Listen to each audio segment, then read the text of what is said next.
Those shocking allegations about Princess Diana's death.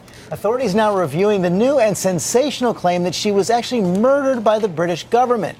ABC's chief legal affairs anchor here with more on that, Dan Abrams. And Dan, talk about a conspiracy theory. Oh, yeah. Look, this may be the most thoroughly investigated car crash ever. But when you're talking about the death of Princess Diana, it seems some will never accept the official finding. After all, attributing her death to negligence, mistakes, bad behavior isn't nearly as tantalizing as a claim of murder. It seemed like a terrible accident and was officially ruled just that, an accident, caused by, among other things, the gross negligence of driver Henri Paul. But now Scotland Yard is looking into a new claim that Princess Diana and her boyfriend Dodi Fayed were actually murdered by British Special Forces 16 years ago this month. Whenever you bring in stories about Special Forces personnel, then immediately you've got the prospect of a red-hot story. The allegation came in the form of a letter during a court-martial of Sergeant Danny Nightingale, a British Special Air Service sniper convicted of illegal gun possession.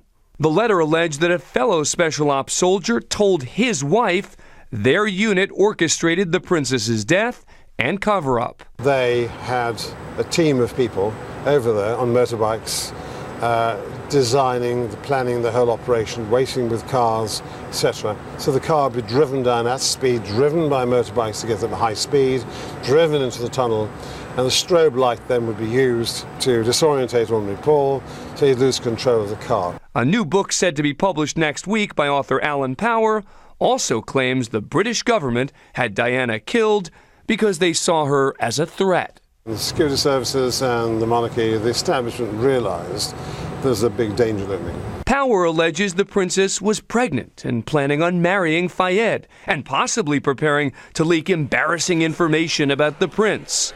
The problem? In 2008, after 6 months of reviewing every piece of evidence during a formal inquest into Diana's death, no evidence was found that she was pregnant or engaged or, of course, murdered. There was no conspiracy to murder any occupants of that car.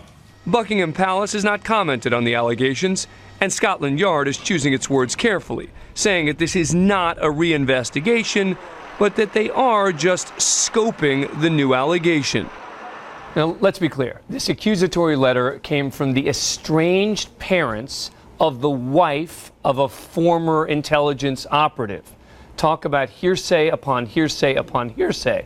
But when it comes out just as a new book, saying the same thing emerges, Scotland Yard has to at least look into it, and it's just too good for us not to discuss. I guess, but can you imagine the kind of conspiracy this would have had to be the number to of pull all of this people off? who would have had to be involved and to have not said anything for all this time is absurd. But what does Scotland Yard really do now? As you say, they're not calling it an investigation. They're saying they're just going to look at the scope of all this. What do they do? Well, publicly and privately, they're doing two different things. Publicly, they have to say, look, we are going to examine this. They're being very careful about what they say.